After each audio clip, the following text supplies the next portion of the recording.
Sorry, because I'm recovering from a cold. Oops. Okay. So it took him 50 lifetimes just to get the good karma to have 100 children so that he could experience his bad karma. Like, we don't think about that sometimes, right? Like, sometimes we think that, okay, somebody's done something bad, so they should get something bad in return, a bad reaction. But sometimes in order for them to get the bad reaction, they need so much more good karma to then be able to be in a situation to receive the reaction.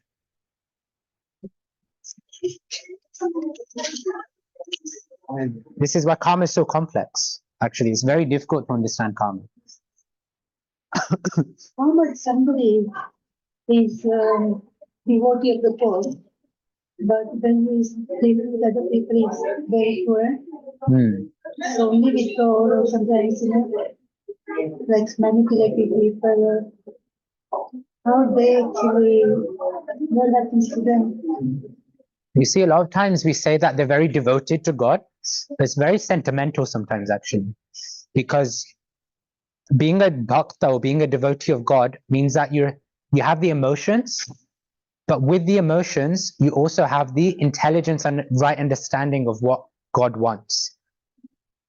So when we say that they're devotees, but they're very cruel, it means that either they're still learning and developing the right qualities of a devotee, if they're sincere about being a devotee, or they're just by namesake a devotee. No, because I can say I'm a worshipper of Krishna, but I could be eating meat, drinking, smoking, flirting with everyone. I could be doing these things. But if I'm sincere about Krishna, then I'll be like, what does Krishna actually want me to do? He doesn't want me to smoke. He doesn't want me to drink. He doesn't want me to kill animals. He doesn't want me to just like be frivolous with everyone. So then we go, okay, I should change my ways. And it takes time. If they're sincere, it takes time. But if they're just generally like not caring about being bad, then we question like, how advanced are they as a devotee? Because in chapter 17 of the Bhagavad Gita, Krishna talks about how to austerities of the body, of words, and of the mind. Austerity of the body is being very respectful to everyone else, being celibate, being like worshipping the Lord, the Brahmanas, superiors like father, mother, etc. And non-violence is also one of the austerities of the body. Austerity of the mind is about speaking with things which are truthful, pleasing, beneficial, not agitating, and which are scriptural. Like not agitating, right? If somebody is very cruel to everyone, then they're agitating other people. So they've not developed that quality. And then austerities of the mind are being simple, are being non-duplicitous, always trying to cultivate the right mentality.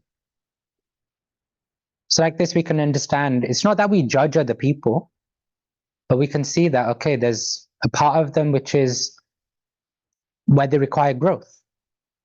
I think I noticed some people are like, they're just covering up for their sins, So they do all sorts of things and then they go to God and then, for worship they are like devotee, but behind the scene they are actually different people. Maybe it's a cover up, I don't know. It's like if they're being duplicitous, then Krishna will show them. Because Krishna doesn't like duplicity. That's why, like, I mean, you've read many of Srila Prabhupada's books, it sounds like, which is nice. Something like, at one point, Srila Prabhupada, who's the founder, Acharya of ISKCON, there was a reporter who was like, oh, this guru, Prabhupada, must just be like every other guru, in front of everyone, so nice, so friendly, so saintly, but then behind closed doors, he's just, enjoying his time, just, doing whatever he wants, being a tyrant himself. And so this reporter actually followed Prabhupada for 24 hours of the day, for like a couple of days straight. Even he was sneakily like looking through the keyhole and stuff like that in his bedroom, like what does he do when he goes to sleep? And at the end, 3-4 days later, when he spoke to some of the devotees, he was like, Your guru is something totally different. He's exactly the same in his room as he is in public. There's no difference.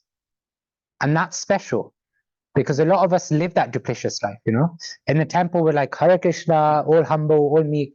And then at home, it's like, you know, we just get angry, we just do all this, that, and the other.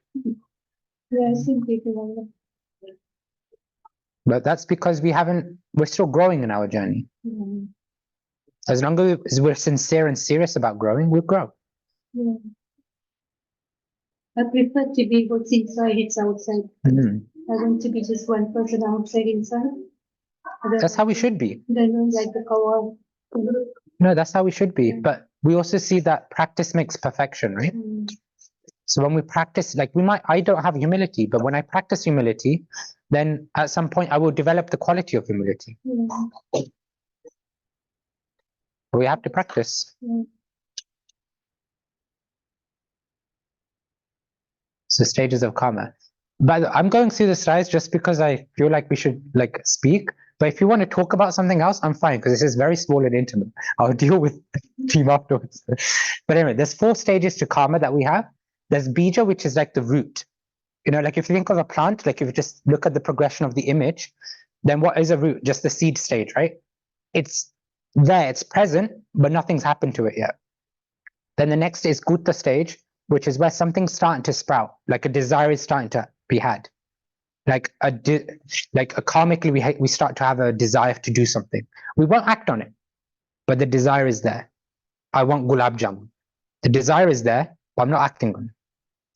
Then at some point, phalanmukha is when that desire starts to actually manifest. It starts to grow. It starts to become a real thing. It's an actual desire that, okay, it wasn't just a passing statement. It was actually a desire. I feel like, okay, I actually want gulab jamun. And then at the prarabdha stage is when the action actually happens. The reaction happens or the action actually happens of karma. So then I actually go and get a gulab jamun or make a gulab jamun. If we think in reactionary terms, like say somebody was meant to experience a car accident. Yes, say somebody was meant to go through something. Then the tendency is there from the start. That's the bija. The desire, or in this case, because it's a reaction, the opportunity presents itself. I'm driving now. So it's not that I'm in an accident, but I'm driving, so I'm putting myself in a situation where I will receive the reaction that I'm meant to receive. Then at phalanmukha, it's when I'm just about, I'm in that situation where I'm driving, and now there are opportunities for hazards to come along the way. Where, okay, this might be an accident, this might be an accident. There's a possibility for me to now have an accident. And then at prarabdha is when actually the karmic reaction has now actually taken place, where this time I actually get the reaction of having the accident.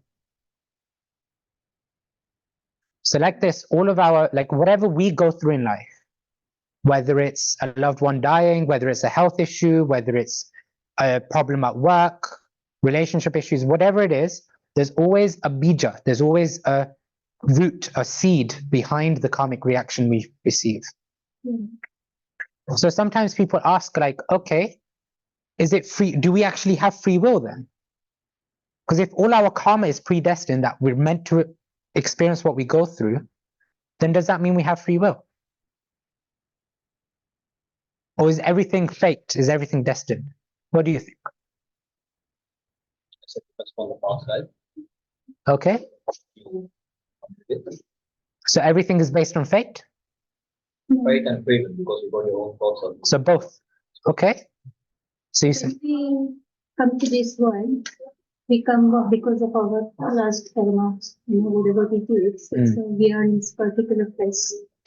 But then during this life, when we do something nice, then the fate will change. Okay. I think so. So this thought that we have an ability to influence our future based on how we act today. Okay. Yeah.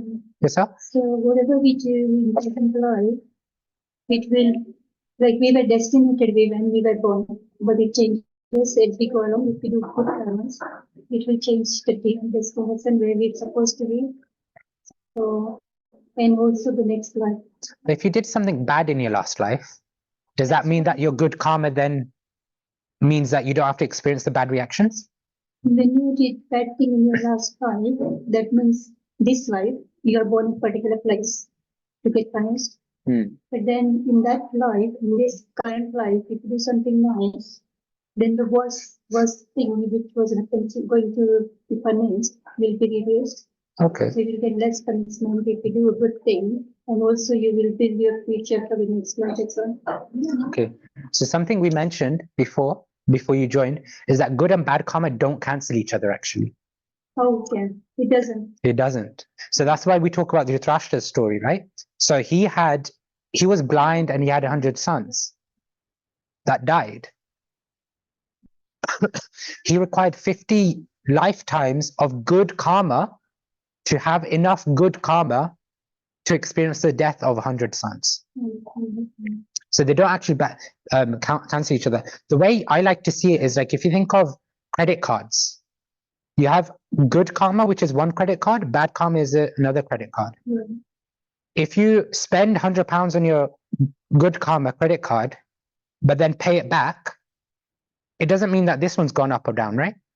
Okay, yes, yeah. Because we're both just taking stuff from the credit cards actually. So whatever bad karma you done in the past life, you will get the punishment for that no matter what. Even if you're a good person now, that will make your next life good.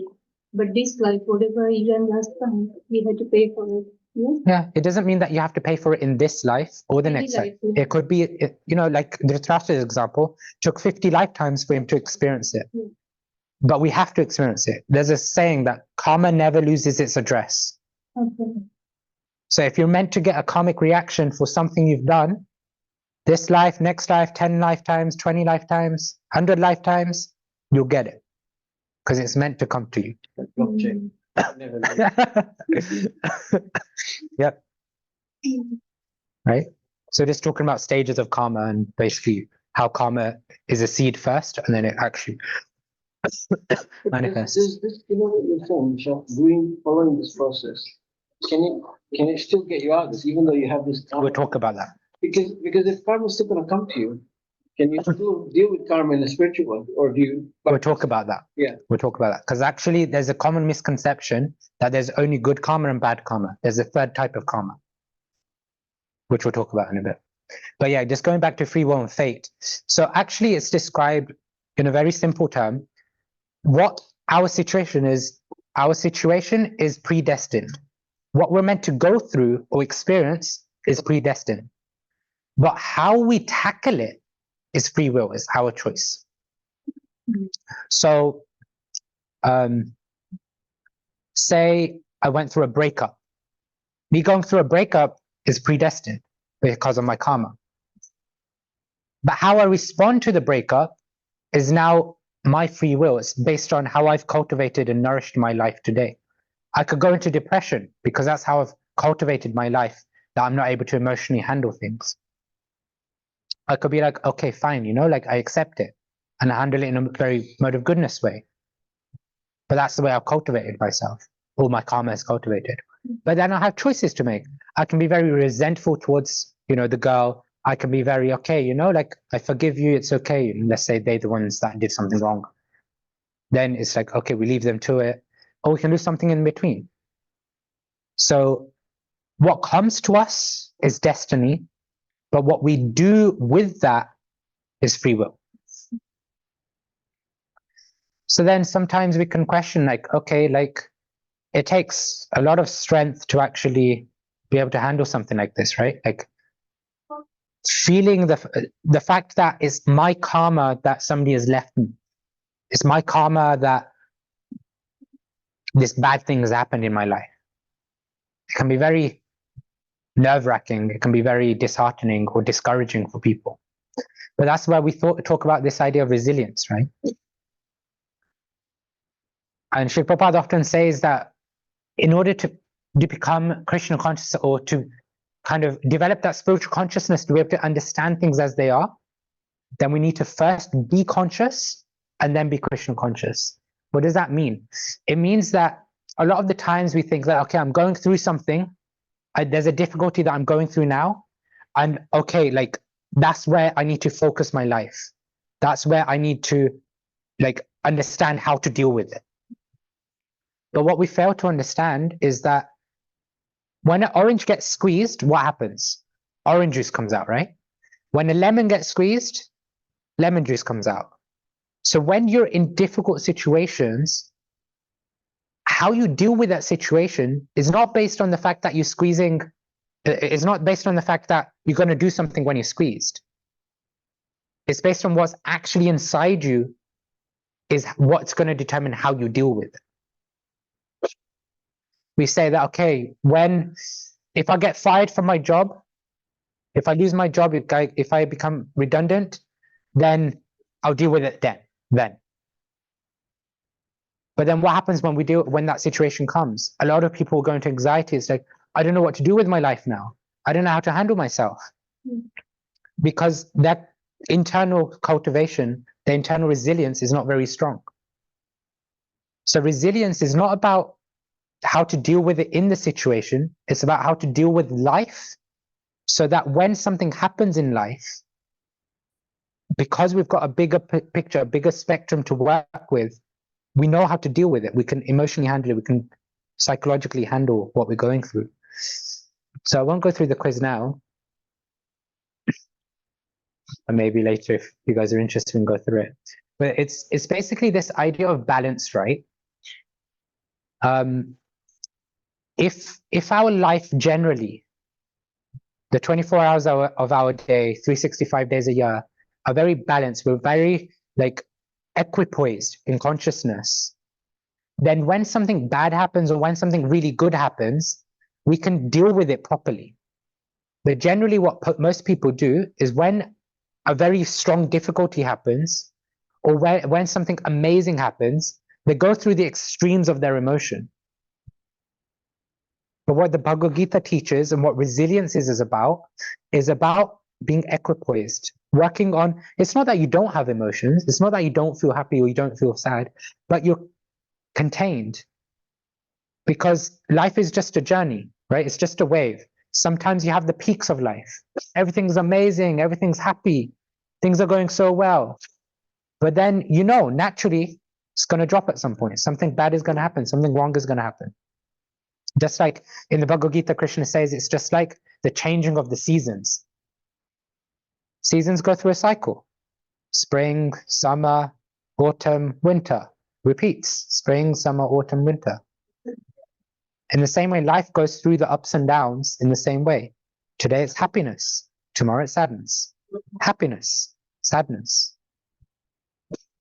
So there's some in the Bhagavad Gita, in 2 chapters actually, Krishna focuses very heavily on this idea of 3 modes of material nature, right? Gunas. You might have heard the term gunas.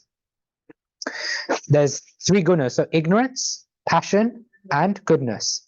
So tamasic, rajasic, and sattva. Yes, sattvic. The idea is that a lot of people in the world, and you'd basically see this when you go through the quiz, a lot of people in the world are more oriented towards the ignorance or the passion.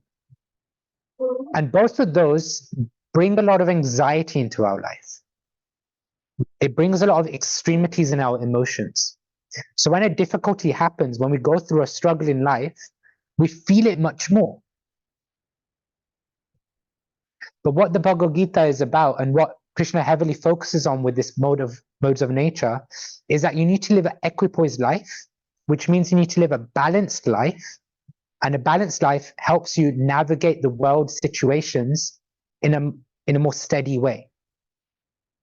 And that's why you'll see like the green is basically good, because that's mode of goodness. And so what does that practically look like? Yeah?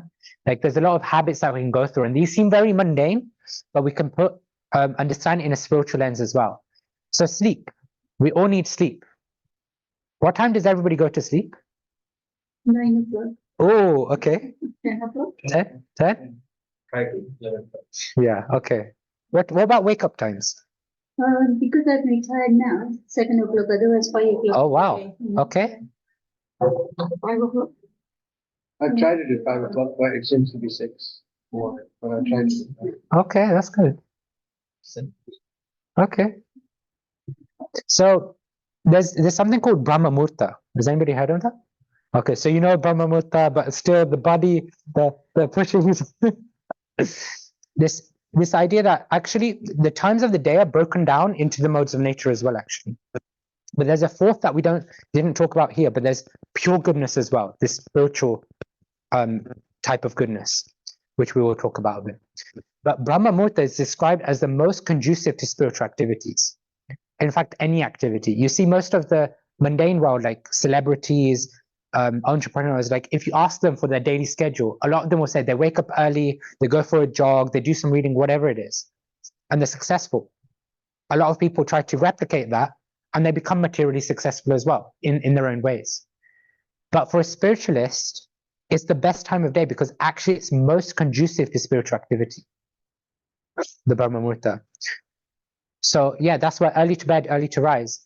And also Ayurvedically, the sleep between, and I hope the timings are correct, 9 to 12 or 8 to 11, I forget which one it is, I think it's 9 to 12, is the most beneficial because you get twice as much benefit from those hours of sleep. So 9 to 12 is what, 3 hours of sleep? But actually you get the benefit of 6 hours of sleep. Then from 12 to 3 is 1.5 times.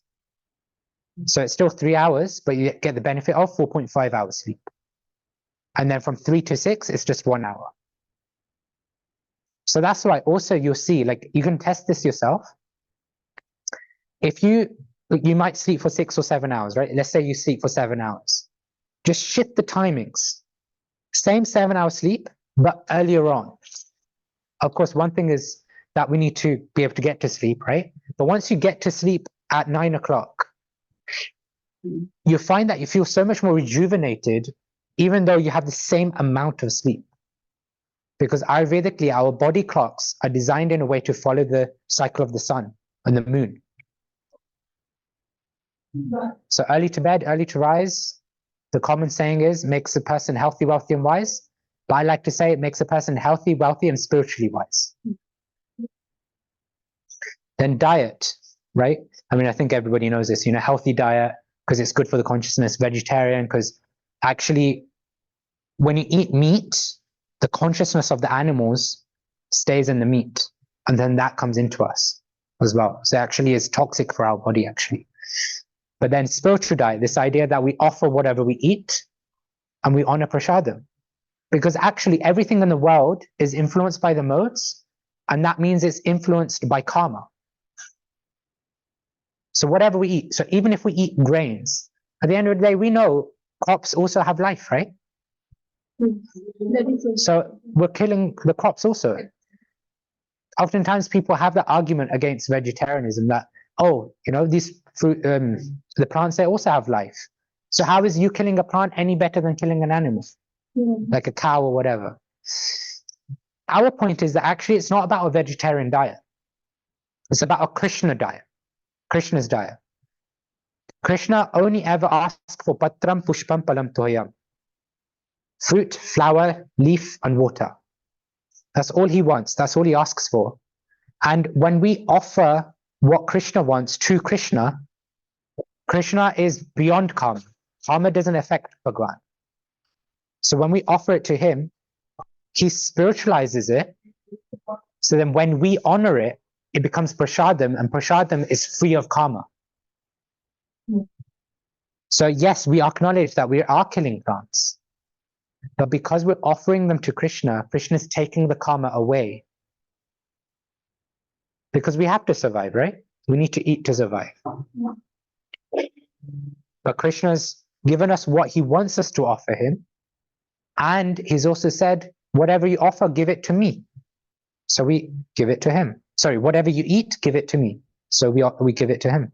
In my 20s, 40 years ago. Oh, I thought it was last year. Yeah, long time ago. So I asked this question, during the Pandit Festival. I said to him, why are you saying that meat is bad? Because we're killing animals and because we're doing the same thing for the plants as we are killing them. Yeah. So his answer was that if we are killing animals today and eating their meat, tomorrow you will kill somebody in your family, then you just run. Because even once you develop the trust, you might start telling your parents or whoever you studied in that need. So it's better not to do that. And the plants, you said it's always going to die anyway if you don't take them. So they're going to die. So you might as well take the benefit of it. Something like that he explained to me long time ago. The animals also die eventually. Yeah, they do. But I think that is what he explained to me a long time ago. But I did like the point when he explained that if we eat animals meat, you might eat human beings meat too. I did like that point. It's the idea of compassion. Yes, yeah. If we don't have compassion, then it's very easy for us to, like Prabhupada actually explains that the lack of compassion in the world comes from animal killing. Yeah. That's very somebody might think what's the relevance? But if you think about compassion means that we're caring for other living entities. So if we're openly and happy to just kill animals for our tongue, then what's stopping us from being not compassionate to other living entities? So yeah, it's a nice point. Environment. So actually everything around us has its own energy, right? I mean, some people are very sensitive to energy, so they can feel it. But if the environment is very healthy, it's very clean, it's very natural light is there, all these good things, then it's very conducive. It feels very good for us as well. I remember once, this is 2 years ago, because I was staying in the ashram just here during COVID lockdown, but we just started opening up, and there was a family that, the manor does tours around the place, right? So there's a family with a very autistic child who just would never speak. He would speak very, very quietly, softly, in just a few words usually. That's what his parents told us. But when we went to Prabhupada's room, has everybody been to Prabhupada's room? I've been to. Okay, so it's just upstairs. If you had a tour, you could get it upstairs. But I was just sitting down chanting inside there, and then they had come with the tour guide and stuff. And because I know the tour guide, we were just speaking, and then we were seeing this boy. He was talking a lot, he's talking about all the different paraphernalia that's in the room. He was interested in everything, and he was just naturally opening up and speaking. And then his mum was just looking at us, and she was surprised, right? And so I would ask her, is everything okay? Your son is just being, like a normal child, curious. And she was I think it was 7 or 8. In these 7, 8 years, we've taken him everywhere, but he usually just likes to stay close to me, literally just tugging onto me and just close to me. But today is the first time I'm seeing him just freely roam around and just being curious about everything around him. Because that energy, there's a difference in the energy that people experience. So, the environment really makes a big impact. I was speaking to Bhakti Vasudeva Maharaj a couple of weeks ago, one of the other sannyasis in ISKCON. And he was telling me about how, wherever he travels, he always makes it clear that he doesn't want anything in his room, just the basic necessities, like a bed, a desk, chair, just that. And then I was asking, why, what's wrong with other things? And he was saying that actually, when there's so much other clutter, it brings so much of its own energy into the room, atmosphere, that affects the consciousness. Many of us sleep in a room which is full of everything, Even modern science says how it's good and healthy to have your workspace or your study space separate to your sleeping space in a different room. But many of us struggle with it because of space, practicalities, etc. But even modern science is picking up on this idea that environment has its own energy. And then meditation, this idea of chanting and doing something for our spiritual self, because we talk about, what we eat food, why? Because this body needs the food, right? We sleep, why? Because the mind needs rest. But what's the food for the soul?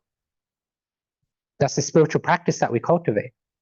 Chanting Krishna's names, attending the kirtan, doing japamala, reading the scriptural books, coming to the temple, taking darshan of the deities, having sangha like this. So it's all, for that. Another big thing is this idea of balance, which is dharmic based, right? This idea of being situated in our dharma.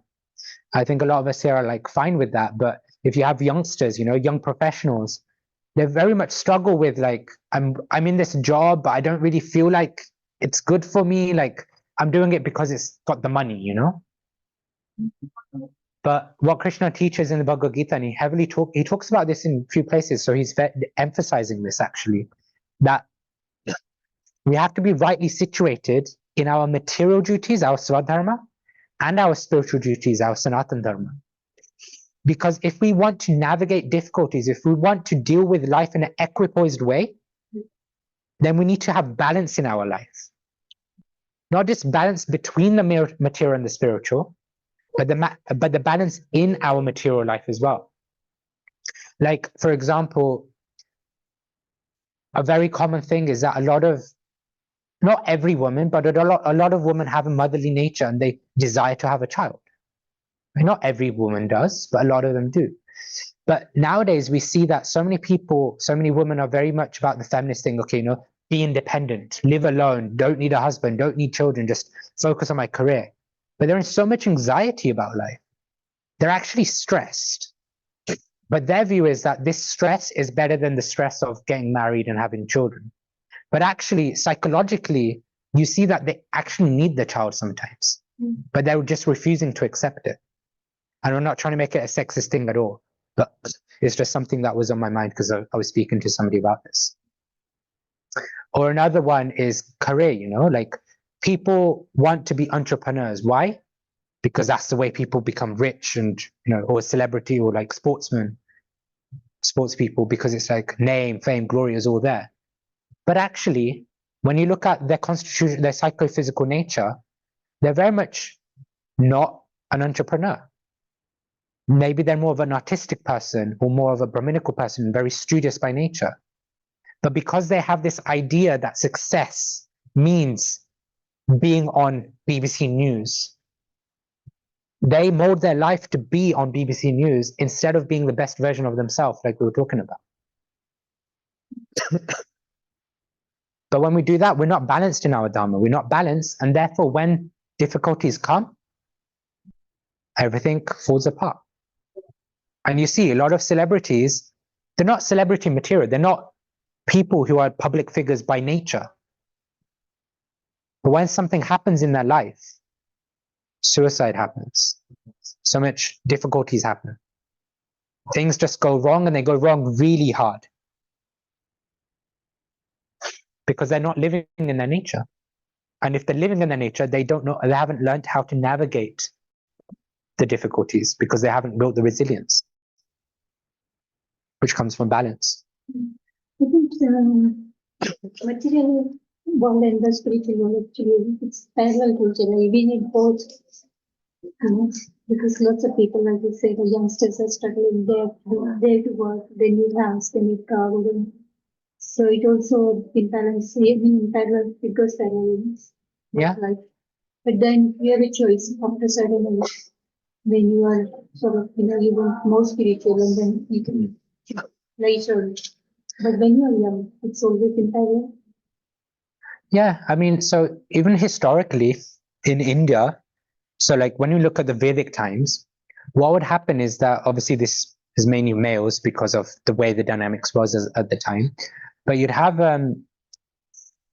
ashrams, right? So what would the males do, right? Those who are Kshatris and Brahmanas, they would go and study at a Gurukul in the ashram of their guru. Yeah. They'd study material science and spiritual sciences. Yeah. Then at about 25 years of age, they get a choice. Wait, 25? Yeah, 25, they get a choice. Around 25 years old, they get a choice. You can continue being a brahmachari and just live a life of renunciation, or you can go and get married, enter grihastha life, have a wife, have kids, work in the outside world. And then, some will stay brahmachari, some will go and take on things. But that's their choice. They get that choice. But nowadays, everybody's studying outside. And so everybody's getting the material knowledge, but nobody's getting the spiritual knowledge. And so you're right, they both should be parallel tracks. Yeah. But what's happening is that one track is completely taken away. And so everybody's struggling on this one track path. Mm-hmm. A train needs two tracks, but they're trying to drive a train with just one track. Mm-hmm. That's why you see so much anxiety exists. mental stress, mental diseases are all-time high, Yeah. and spirituality is at all-time low That's true. because they're missing that. Yeah. And that's why you see, like, especially on Sunday mornings, and we try to do Saturdays now as well, we have something called Krishna Club for kids, you know, and then there's Pandavasena for the teenagers and things like that. Because the idea is that, yeah, you know, you're young, you've got all these other things, but then also cultivate the right qualities, cultivate your relationship with God. Because ultimately, when things go south in life, which way they will happen, it's not if they happen, it's when they happen, then you've got this to support you. Yeah. It's good if it is seated in their roots, you know. Then they have the choice of getting to the right path from the beginning. Yeah. And you see, like, a lot of us live in the outside world. We work, like I mentioned last time, you know, I work in the outside world as well. And we're supporting the material life, doing our material duties, living out our swadharma to support our Sanatan Dharma. A lot of people do it the other way around. They come to spiritual life because so much is going wrong in their life that they think this will help them. But the right way around, if we're thinking of eternal life, the spiritual world, is we look at our material life and see how that can support my spiritual life. Mm. So, like, I need my space. So brahmachari life is about living in communal living. I can't do that. So if I need my space, I live outside. Living outside means I need a job, I need a family, I need a house, I need this, that, and the other. So I'm doing all of that to support the lifestyle that I need to practice my spiritual life. My spiritual master likes to call a house for devotees a bhajan kutir. It's a place where it's basically a residence designed and built to practice bhakti. We call it a house because we do so many things in the house. But the sannyasis, the spiritual teachers, they call it a bhajan kutir because when you have somebody who's doing all of this just to support their practice of devotion, that becomes a bhajan kutir because it's no longer a house. It's Krishna's residence where we're there to support that, to glorify Krishna in that house. You mentioned that there's a third type of karma. Are we still doing that? Yes, I will come to that very, very soon. I think after these things. Yeah. What time is it? My phone's away. Do you know? 5:23. Okay, we got time. Okay. So, okay, I'll go through this actually. So this idea of reincarnation, right? Like one of the ways that we can deal with difficulties is understanding the bigger picture of life. Oftentimes we go through difficulties and it's like, it's all or nothing now, you know, like everything's lost, everything's broken.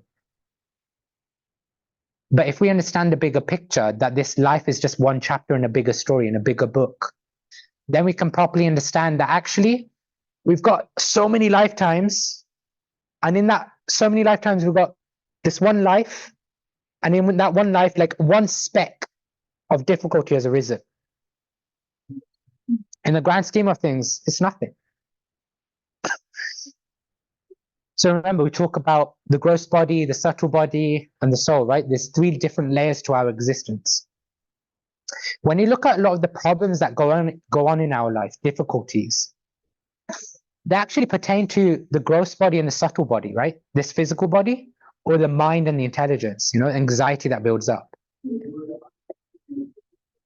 Actually, there's no anxiety that we experience on the level of the soul.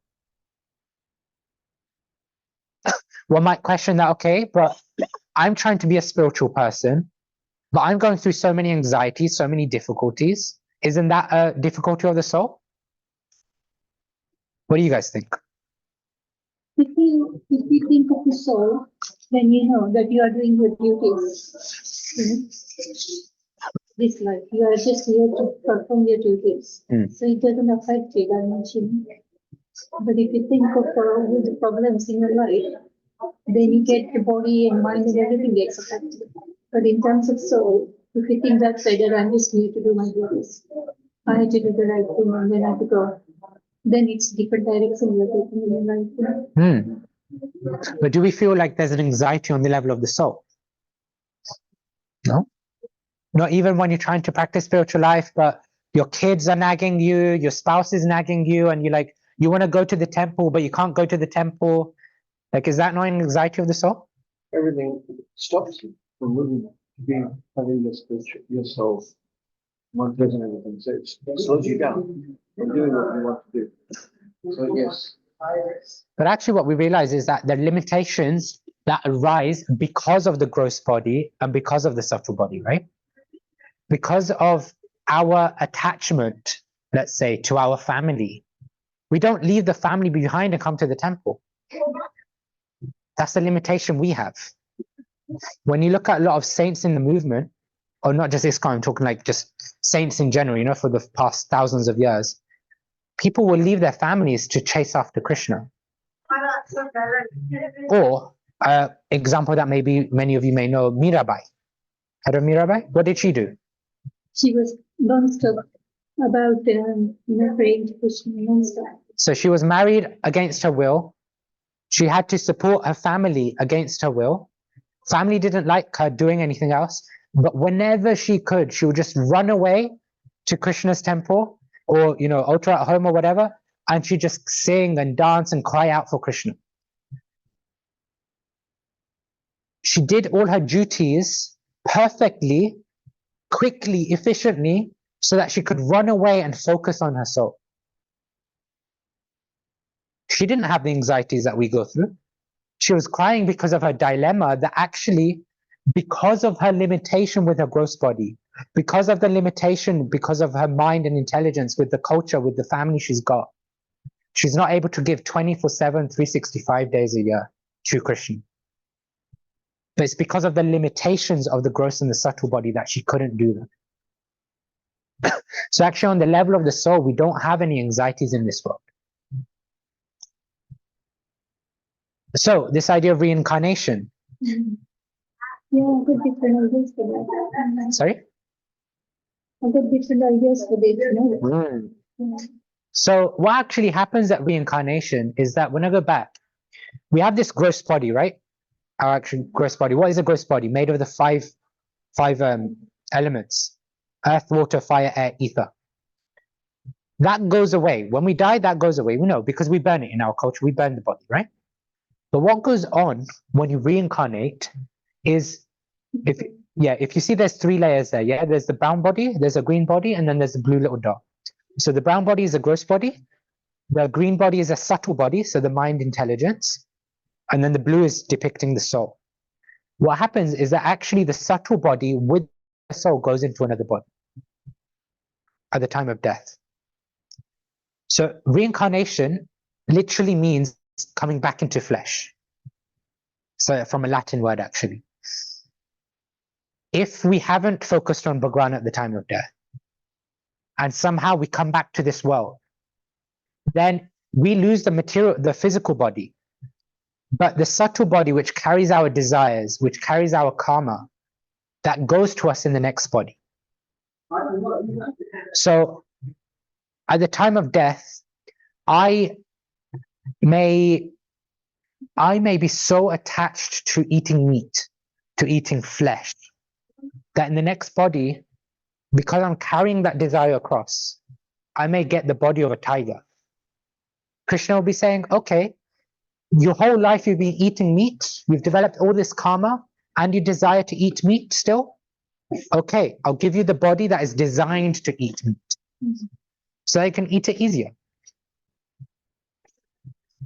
If we have a desire for a big house, sometimes people have this desire, like, before I die, I want this 5-bedroom mansion, but then something happens and they die before that.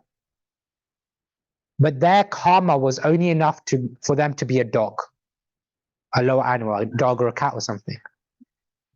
If the desire is strong enough, Krishna might say, okay, you wanted a big house, but your karma only allows you to be a dog, so I will make you a dog who's a pet in a big house. Your karma allows you to be a dog, but your desires wanted you to have a big house. So now you're a dog in a big house. So that's material, right? And then we talk about the liberation aspect later on. But what happens at liberation is that actually we lose the subtle body as well. Because the subtle body is about desires and karma pertaining to this world. But when we're focused on Bhagwan, when we're practicing a spiritual life, then we're actually focusing on our relationship with God, our relationship with the spiritual world, and therefore all the desires we have pertain to the spiritual world. And it said Chetodarpa Marjanam. It's basically this idea of cleansing ourselves of our impure desires. Impure meaning material desires. Pure desires pertain to the spiritual world, relate to Krishna. But impure desires pertain to this world. So when our desires are purified, then we lose a subtle body and our soul goes and takes the spiritual body in the spiritual world. And we kind of go through that later on. This is just a verse that Krishna says in Bhagavad Gita, this idea that just as you pass through different phases in life, boyhood to youth to old age, you also the soul also passes through a different body at death. Now, you probably have children who are not spiritual and they question, like, how can you believe in reincarnation? But actually, there's a lot of evidence for it as well. Like in the language you use, when somebody dies, when your husband passed away, was everybody saying, oh, he's still here, he's just lying down in the coffin? No, he's left. We understand that something inside them is left. The body is still there, but there's no life. The life force is gone. So we say he's passed away. Experiences, these deja vu moments. A lot of people get this whereby it's like, hang on a minute, I've been through this before, but I don't remember going through something in this life like that. Oftentimes, we get experiences which are from previous lives. Observations, abilities that people have, like exceptional abilities, like Beethoven, great musician. Child prodigy. He composed things when he was like 5-6 years old. How? A lot of times natural abilities are there because they're from previous lives. Or more relevant, sorry, not this one, phenomena, right? Ghosts, this idea of supernatural activities. Not everybody believes in them, but they do exist. But then the last one, these two, incidents and evidences. Near-death experiences and out-of-body experiences. That's what ND and OBE are. There are so many cases where somebody's on an operation theater and they're about to die, but somehow they come back to life and then explain everything that happened in the operation theater. How? But they were like half dead. They were, under anesthesia. Everybody thought they were dead. Like, how did they understand what was going on inside the operation theater?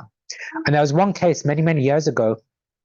I don't know if this was true or not, but I mean, generally it seems true as well. But there was a case where one woman had that same experience, but one of the, they use scissors and stuff to cut up the body, right? Sorry if that's too gruesome. But something was actually left inside the body, and she knew it. She couldn't feel anything, but because she had seen it happen, she was telling the doctors, like, you guys have left, you need to like open it up and get it out. And they're like, no, we did everything perfectly, everything's perfectly. Then she forced them to get an x-ray done, and they saw that there was an instrument left inside the body, and they were like confused, like, how did she know when she wasn't awake? Like inside our body, we don't feel our lungs, we don't feel the heart. So if something was inside, we wouldn't feel it. But she saw this happening, which is why she said this. And then the last one, regressions. You can go for regressions that people would have experiences of or get visions of previous lives. But there's another one whereby I think he's a child psychologist. I think he is. I forget his actual thing. I forgot his name as well. But he'd written a book of like 50 cases of children who know stuff about a place that they've never been to. Because when you're young, you still have all the karma and all the memories from the previous life still fresh. Not everybody can remember them, but there are certain cases where they get haunted by it. And many of these cases are like, they're able to find their body being buried, or like they're able to remember details of the building, of the house, of the layout of a house which is on the other side of the world, that they should have no relationship to whatsoever. But because they've been through these in previous lives, and now they've been born in this lifetime, they have all these things. And this guy, actually, this psychologist, I think it was something, you know, he worked with children basically. And he was convinced on the opposite side. He was like, all this is false, you know, none of this is true. There's no reincarnation, there's no past life. But having seen all these experiences, and he verified them, and he found that actually there's truth behind them, and so he became a believer in reincarnation as well. So, you know, like different things we can go through with this. And then coming to the point, you know, I did it the wrong way around, but it's fine. So there's actually 3 types of karma. There's good karma, which is karma. There's bad karma, which is vikarma. And then there's akarma, which is spiritual karma.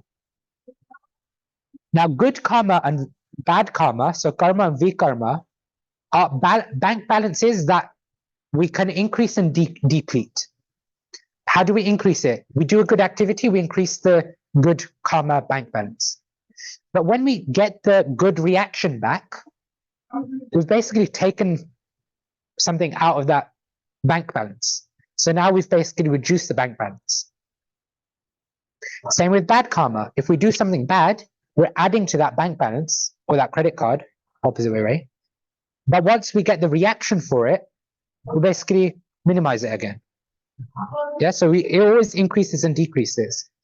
But the special thing with our karma is that you only ever increase it. You never deplete it. You can never do anything which reduces your spiritual karma. But what you can do is do things which aren't conducive to your spiritual karma, and therefore you can freeze the account. This idea that you're not able to make progress because you've done something that you shouldn't have done.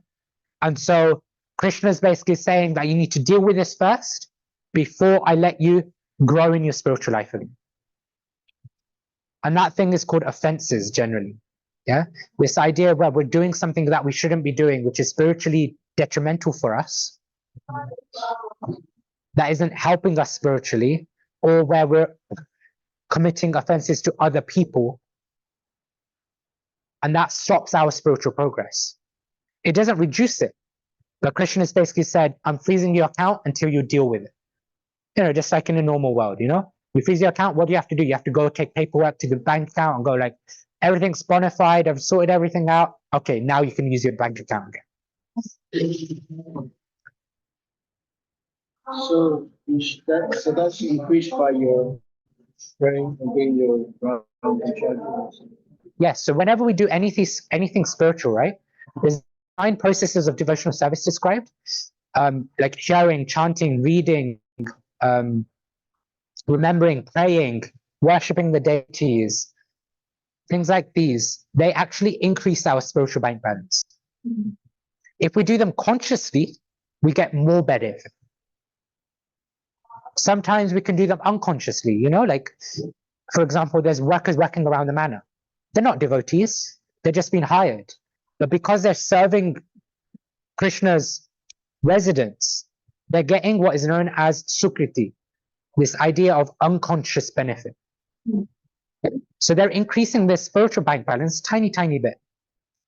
And what happens is at some point, when you get enough of a spiritual bank balance, it tips, it starts to flow over.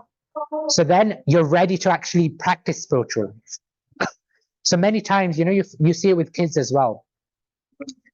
You're trying to encourage them, like, come sit with me, pray. Come sit with me, read. Come to the temple with me. But they don't do it. They don't do it. But if you just give them, just feed spiritual stuff to them, prasadam, something like that, at some point, they tip and like, okay, I'll come to the temple now. Okay, I'll read, like, what you're reading, read the Bhagavad Gita, I'll read with you now. You know, at some point they tip. And then they're ready to actually intentionally practice spiritual life. And many of us would have gone through this, even if we're born in Hindu families. Many of us will just do everything because we're told to do it. But at some point, because we've done it so much, the interest to actually consciously practice it comes to us. Regarding the Brahma, what they say, they're saying the reincarnation is saying to you, it depends upon your karma and the soul will go. But what they are saying, Brahma, they say if the tree has got the seeds falling down, when apple seeds will only produce apples. Yeah. Pineapple seeds will only produce pineapple. It's not like soul is traveling and the pineapple seeds will become apple seeds. Yeah. That's based on science. So human beings will only produce human beings. So they don't go to dog or cats or anything. That's what they are explaining. So it's so confusing sometimes. As in, like, It's a in science. reincarnation. Yeah, this is science. It's science based. Human being can only produce human beings. Apple seeds can only produce apple tree. Pineapple, like I said, So it's really nothing like man, human beings. So karma is very complicated. So the interesting thing there is that what do they have an identification of the soul?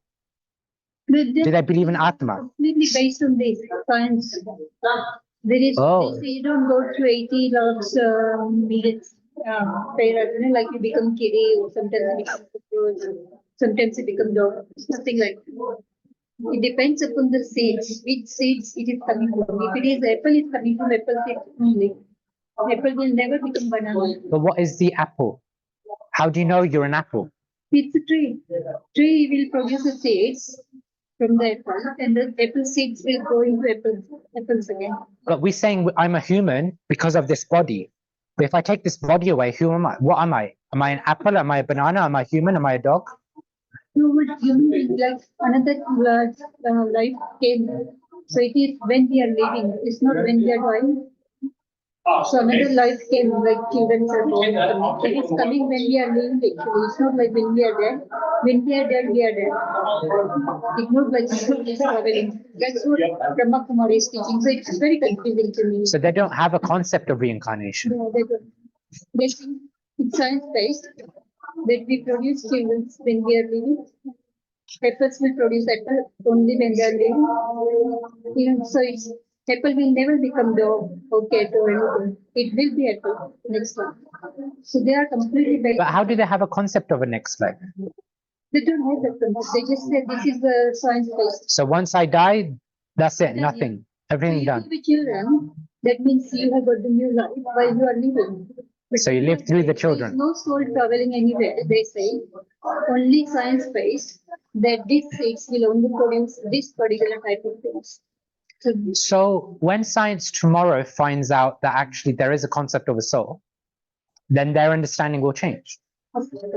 Yes. So like if we go through, like I do this in Gita Life because I come from a science background.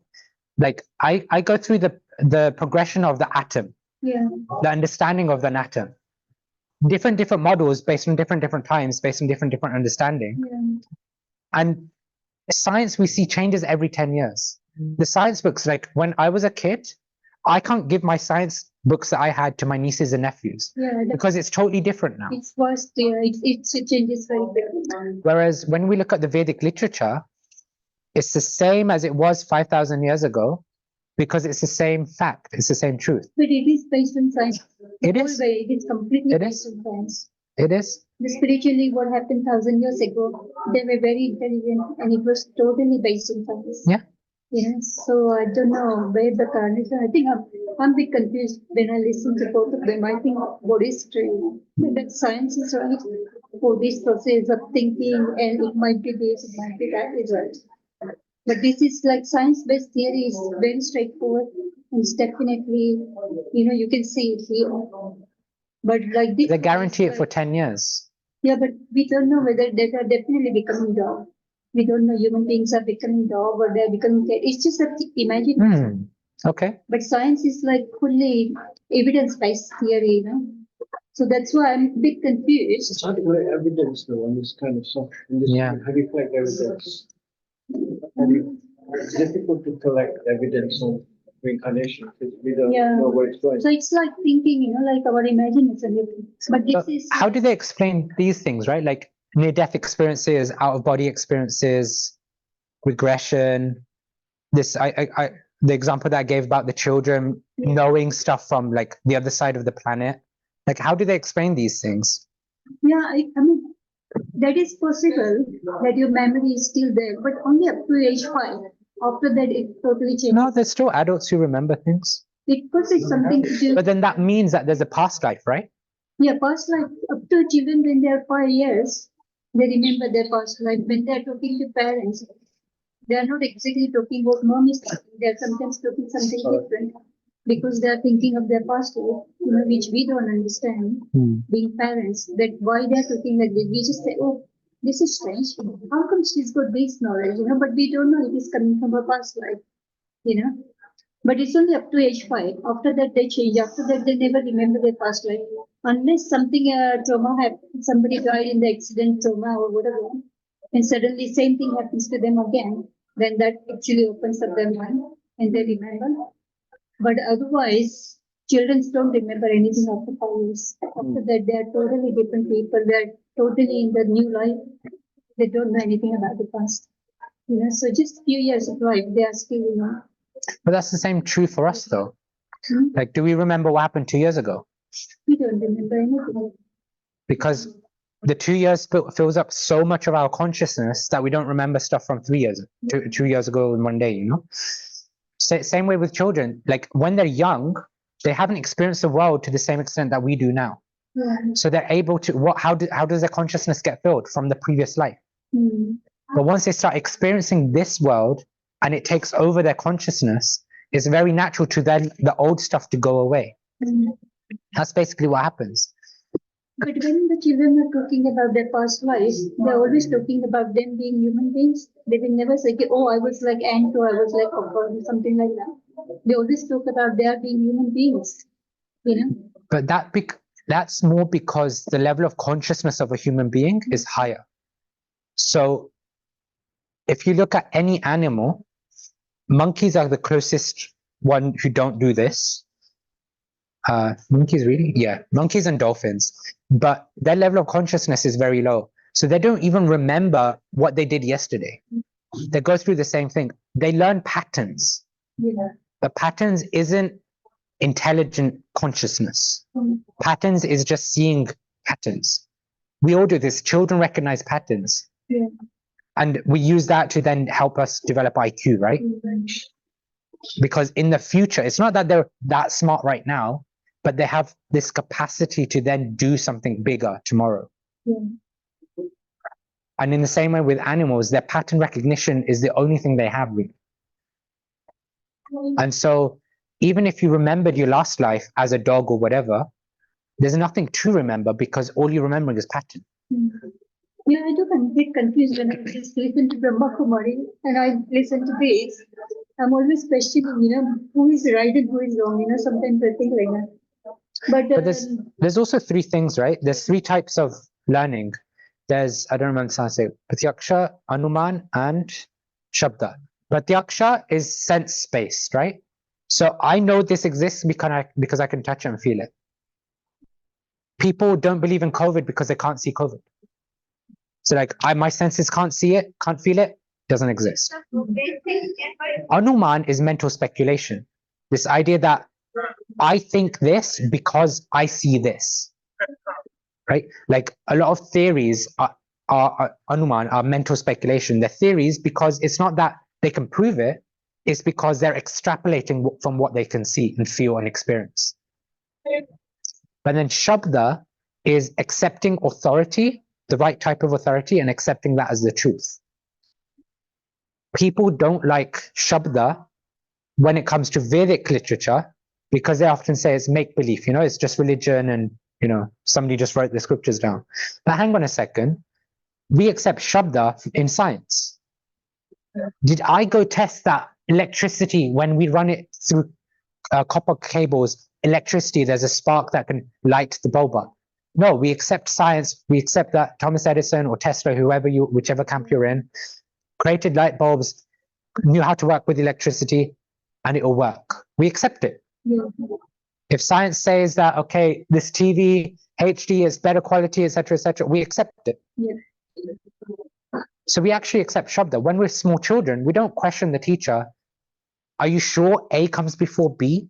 Mm. We just accept that A comes before B. So Shabda is something we do throughout life, but when it comes to spiritual understanding, we say, forget Shabda from the scriptures, let's accept science because that's bona fide, that's evidence-based. But actually the Shastra is evidence-based as well. Mm. Because you can, what is science, right? Science is about having a theory, a hypothesis. It's about then putting the hypothesis to the test through an experiment, and then it's finding what the conclusion is. Mm. So if you take the theory or the hypothesis that, okay, there's a spiritual world, and when you practice spiritual life, you feel, whatever it is, whether it's a material peace, tranquility, etc., or whether you've experienced a higher sense of reality, a higher purpose in life, make that the hypothesis. How do you put it to the experiment? You practice spiritual life. You wholeheartedly actually engage yourself. Yeah. And then you can come to the conclusion yourself. Mm. Yeah. Or you take the evidence from all these other people that are doing it and then see how it's affected their life. I know if you walk through the manor, I mean, it's a busy day today, but if you spoke to different people, they'll be like, I used to have drugs before, I used to be alcoholic, I was about to lose my family, I tried the alcohol, what's it called? Yeah. What's it called? Alcohol. Yeah, stuff like that. This idea of rehabilitation. It didn't work. I went for a bit, I went back to alcohol. I went for a bit, I went back to alcohol. In the end, they said that actually, you know what? It's clearly not working. Why don't you try something like this? Some people do these sort of things. I'm saying like this because I know of one person who actually had this story. Mm. And he's like 18 months sober. Mm. Just from spending his time with devotees. He did be a monk for a week. So he came and stayed at the temple for a week. And he basically hasn't looked back since. He has his family. He's happily married, still married. His marriage was about to break. He has 2 children who are quite young. He was about to lose them. But he had this experience. And like this, you can go through many. And Srila Prabhupada, who's the founder of ISKCON, a lot of his first disciples are hippies, or were hippies. They went through a transformation in their life. Yeah. You can take that as anecdotal evidence that this works. For me, because I strongly believe in God, and I know that He has given me a lot of experiences. So, and I know from those experiences that God is there, and we have to definitely respect God and do whatever we should be able to do, we can do. And that is the direction of it. So when we have that firm conviction, then our responsibility is to find out, what does God want? Yes. We can mentally speculate that God wants me to be a good human being, but what does God actually want? And that's where the scriptures come in. That's where the Shastra comes in. And I'm not saying it's Vedic Shastra. Actually, the Vedic philosophy, I mean, we say we're Hindus, but actually Hindu is just a term that was coined because there were so many cultures on the one side of the river that the Muslims, the Mughals, the Palestinians, they couldn't, like, they needed a term for the other people. So that's where Hinduism comes out, because of the river Sindhu. In the language, they don't have S, they don't have Sa, it becomes Hindu. But we call it Sanatan Dharma. Why? Because it's everybody's duty. It's not the Indian's duty, it's everybody's duty. And when you look at Vedic literature, it's based on everyone. There's something in it for everyone, no matter what caste, creed, age you are. People will think about religion. How do they take on Christian, like Christ or another religion? So when we look at Sanatan Dharma at its proper core, then we see that it's not really a religion, it's a way of life, right? Which, I mean, you've probably heard the cliche around it anyway. When you look at saints in the Gaudiya Vaishnava movement, which is what the ISKCON movement is, Gaudiya Vaishnavism, you see that Srila Prabhupada, his spiritual master, they all recognized unity and diversity. And Bhaktivedanta Thakur, so when you go into the temple room, when you look above Srila Prabhupada, there's pictures, right? At the back of the altar, there's pictures. The first one is Srila Prabhupada on the left. Then you've got his spiritual master, Bhaktisiddhanta Saraswati Thakur. Then Gokishore Das Babaji, so it's the 4th one, Bhaktivedanta Thakur. He's got a few books on his side and he's a bit of a big person. he wrote a poem. And in one of the stanzas, he writes that when I have the opportunity, or when we get the opportunity to be in a place of somebody who's worshipping God in a different way, like a church, like a mosque, or something like that, I can't help but appreciate how here is present my own sweet Lord in a different emblem, meaning in a different way of worship, only so that my Lord can help me go deeper in my own practice of spirituality.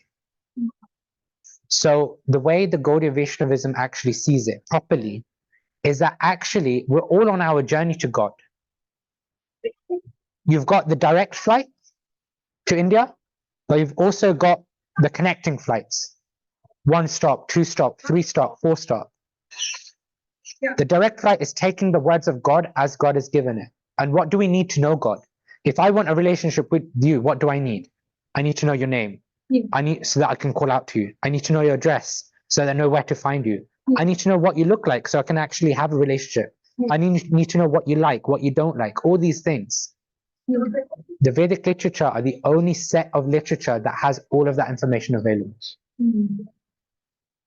So the Bible, the Christian scriptures, the Islamic scriptures, the Tao scriptures, they're all dictionaries, we can say, giving different depths in explanation of what the different words mean.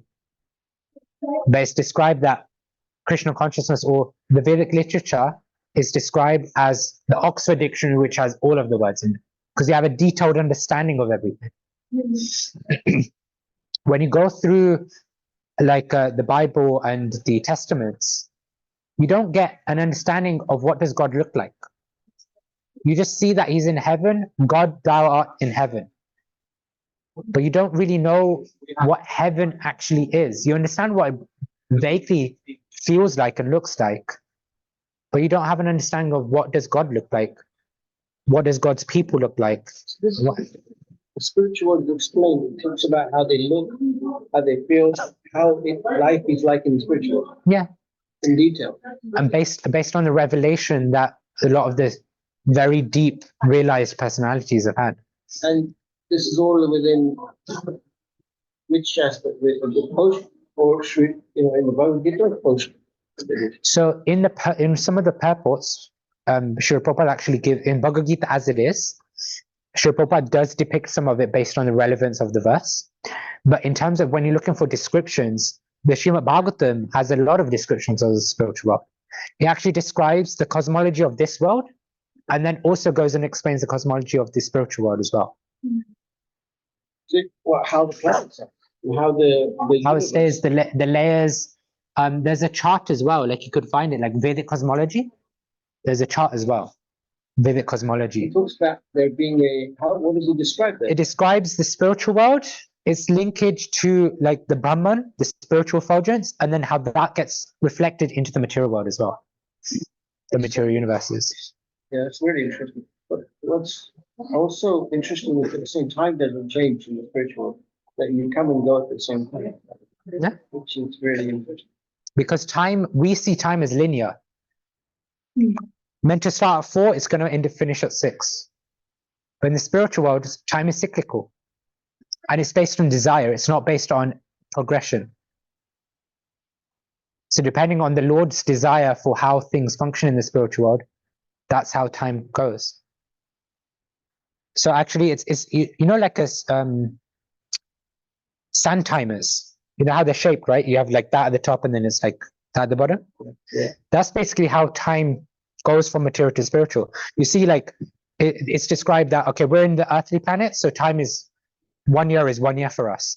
But in the planet of the demigods, Indra, Ganesh, etc., time is of a different, like time dilation, right? In science, we know time dilation as well. It's a different time aspect. So it's still 1 year for them, but that 1 year is like hundreds of years for us. So it's, 100 years for us is like 1 year for them.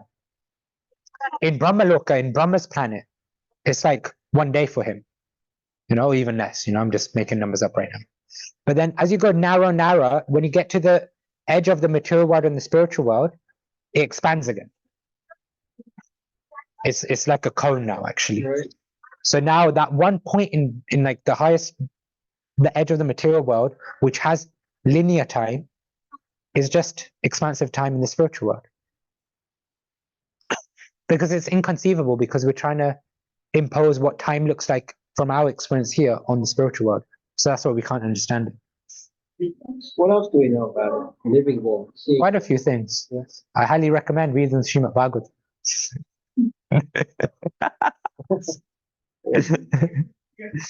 There are courses on it as well. But are they all physical courses? Do they do them online? Yeah. We do online here as well. Yeah. Like when I'm doing like Gita Life, I highly recommend, because a lot of these topics like karma, like reincarnation stuff gets discussed there, because these are core topics of the Gita actually, which starts in June. So if anyone's interested. But with School of Bhakti, we have online as well. So when I teach Gita Life, I do hybrid actually, online and on site. Depends, because I'm a techie anyway, so I can do that. I can deal with it. It doesn't give me any anxiety. I know some people would do. That's on the weekend, is it? Yeah. Like in the morning or?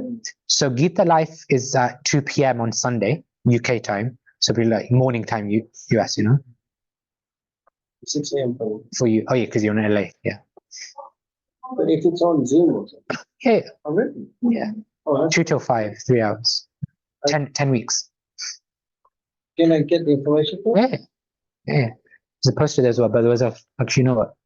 Because I think, yes, spiritualize, come to the temple, like things to do for developing our karma. This idea of liberation, that the soul only goes to the spiritual world. I'll come back to this, but Good question. Yeah. Krishna's color. What was his real color? so the first answer is it's described as monsoon cloud blue. The next normal question is why and how do we know? For that, Srila Prabhupada answers, you should go to the spiritual world and ask him yourself. That is what I was thinking, that Shankar Bhagwan also need countries and Nilkant. Because of a pastime, because he drank poison. Yeah. And the Krishna from similar. There's a QR code in the top left if you just put it down. Okay. I don't know if it'll work. Yeah.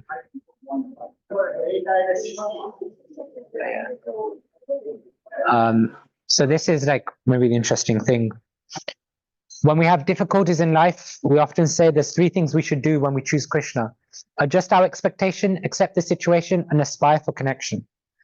This idea that oftentimes we go through difficulties because we expect things to be different. We expect people to do different things. Like somebody caused me to go through this anxiety. If only they acted differently. But if we expect that people are going to do things which are easy for them, which will naturally then implicate us negatively, then we are adjusting our expectation. We're not having high expectations of people. Why do marriages break down a lot? Because of expectations. We expect the other person to be like so-and-so person, but they turn out not to be that person. And therefore it's like, oh my gosh, this doesn't work anymore because I thought you were like this, but you're actually like this. But if we adjust our expectation, that's the first step. Then accept the situation. Oftentimes, something we were mentioning last week actually, emotions are natural and normal. We should live through the emotion, but not in the emotion. Oftentimes, we make the situation bigger than what it actually is because our emotions get added. And when our emotions get added to the situation, we extend it for longer because we're unable to pull away from the emotion. So instead of going through the emotion, going through something means we start on one side and then we get out the other end. But what we end up doing is going into the emotion and then staying in the emotion and just holding it on. Like holding koila, this idea of like resentment. We hold on to something because we're just waiting for the right time to throw it back at them. Because we're just keeping the emotion inside us. We're living in the emotion instead of going through it. Okay, the annoyance, the anger is there. Accept it, deal with it, move on. Don't hold on to it. But when we go through difficulties, often we hold on to the situations that are happening, emotionally or physically. So we're unable to get out the other end and actually then apply the intelligence to the situation.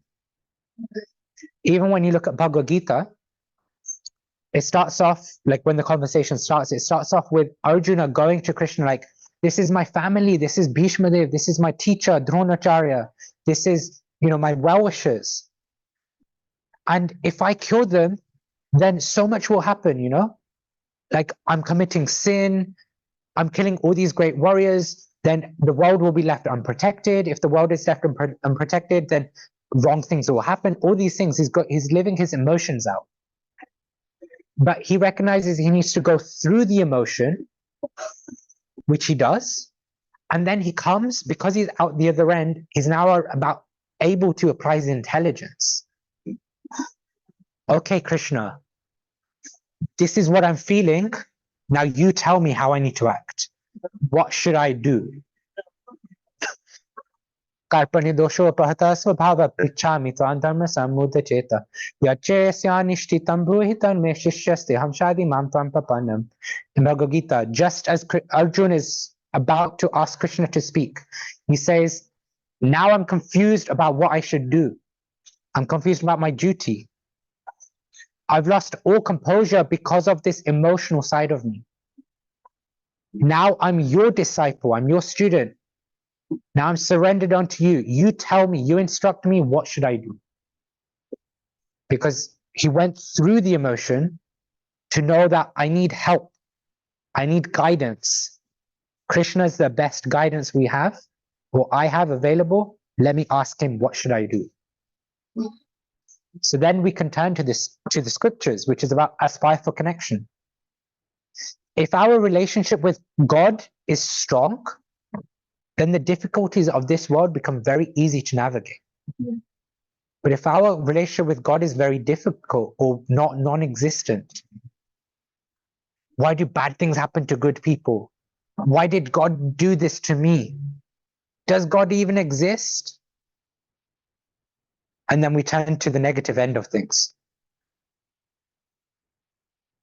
Turn to the drugs, to the alcohols, to illicit activities.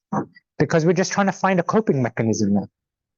But if our relationship with the vertical, with Krishna, is strong, then navigating in the horizontal world becomes easier, because we know this world is dukhalayam ashashvatam, temporary and full of misery.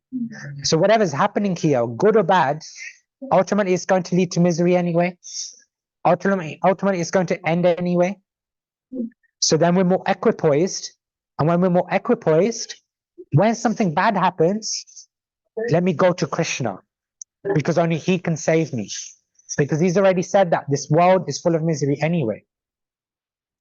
And in the Srimad Bhagavatam, there's prayers from Kunti Maharani, Queen Kunti's prayers. A whole chapter is dedicated to, actually quite a few chapters are dedicated to Queen Kunti's prayers. You all know the pastime of Queen Kunti, how her husband had died young. She was left with not only her 3 kids, but her stepchildren as well. Because of, the whole story that happened, which I won't go into.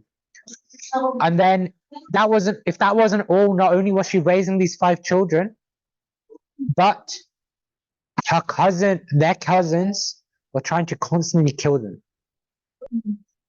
So much anxiety she had to deal with, so much stress she had to deal with. Then her daughter-in-law gets disrobed in front of masses of people. They stayed, last time we talked about this house of wax that they stayed in, where Duryodhana wanted to burn them alive. And she had to spend her life fleeing away. Kunti Maharani had to go through so much. But after the war, after everything finished, Kunti Maharani comes to Krishna at some point, and she's like, now everything's over. Are you going to leave us now? Because Krishna's pastime is done. He did what he had to do.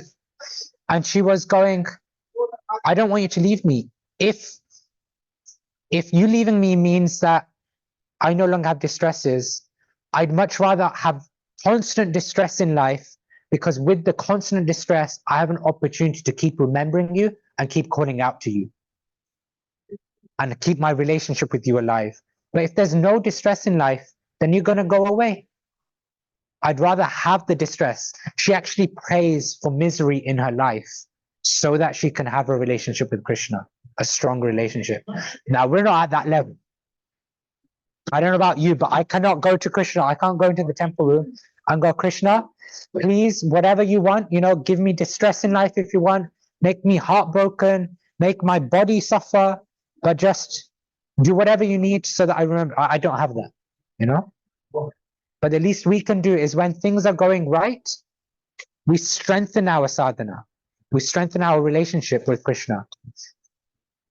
Read, chant, have japa mala. If you don't have beads, we can get beads. Chant the Mahamantra. Attend the kirtan after the program. It's going on until late.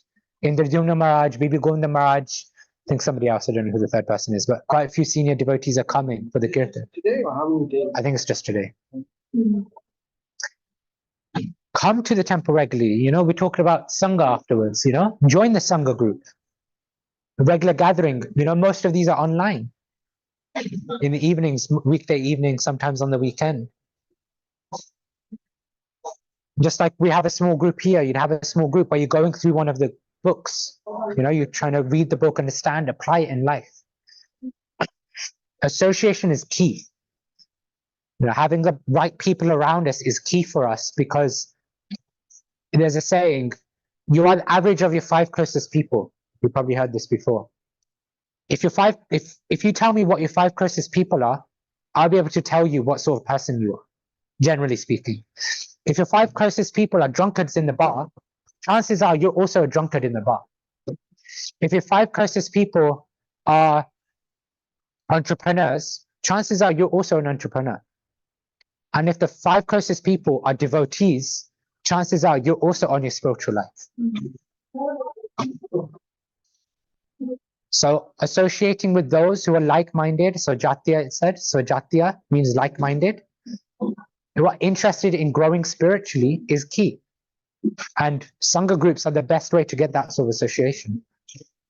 Or like a course like we spoke about, like Veda May.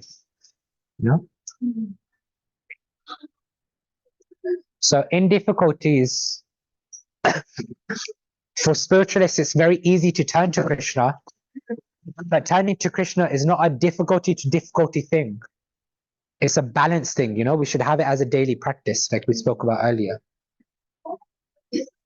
So that's the session, and that's probably past 6 o'clock. An intimate group. It's really, really good. It's nice. Yeah. Please do remember to come next week. Same time, same place. Is there It's a four courses. This is second Vedic course. Yeah. Next week. Then the third one, which will be on relationships, Yeah. and then the fourth one is Bhakti Yoga. So, interesting. Get my number? Don't you? Yeah. See.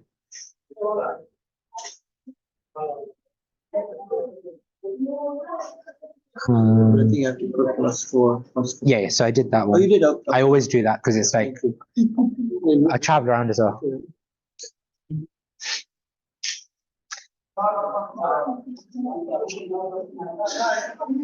Oh no, I don't have network here. Okay. But if you just add me, then you can just WhatsApp message me or something. Okay. Oh, best can I put you?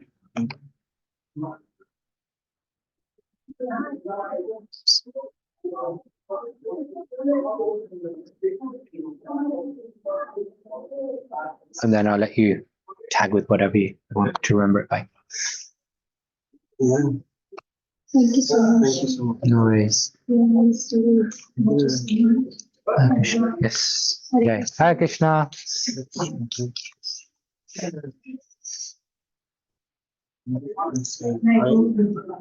is Sanjay. So you have my WhatsApp. I'm going to Yeah, WhatsApp is good. I'll get the WhatsApp as well. Yeah, no, thanks so much. No worries. Yeah, Hare Krishna. So your name, Natalie? Rama. Rama. Oh, Jay. Jay. Bhaja Govindam. But Govinda. I'm Yeah, really class. looking forward to joining the class. I'll join it. Oh, nice. That'd be nice. Thanks so much. Yeah. Really interesting. Thank you. so Thank much. you. But yeah, sorry to hear regarding father and husband. Thank you. Thank you. In the scriptures, actually described how. So there's, do you know Chaitanya Mahaprabhu? So when you go, yeah. So in yeah, so Chaitanya Mahaprabhu is basically the full name. So it's basically the Kali Yuga avatar of Krishna, of Bhagwan. At some point, he basically talks about his separation from Lord Jagannath in Jagannath Puri. And his mood is basically that of a devotee who's trying to show us the way of love to God. And in that, he describes how his separation is like the separation of a husband and wife at the time of death, or when they get separated. This stone-like figure, you know? So that just came to my mind. I don't know why, but I know when I was driving my mum to the funeral, we were following my dad's horse and car. And I was just constantly looking in the mirror, and I was remembering that, because it was like, I was struggling to understand, like, what does this mean, you know? And then I see my mom who's lifeless without her husband, and on the day of the funeral. So I can never understand what you would have went through or been through and are going through, but she has family, so that's good. it's gonna be. But that's the strength, you know, the family support, the network. Who is not supportive in Netflix? Mother demand to have answering to it. કેમ કે ફ્યુચરમાં વિચાર કરીએ એટલું છોકરાઓ છે બધું વિચાર કરવું.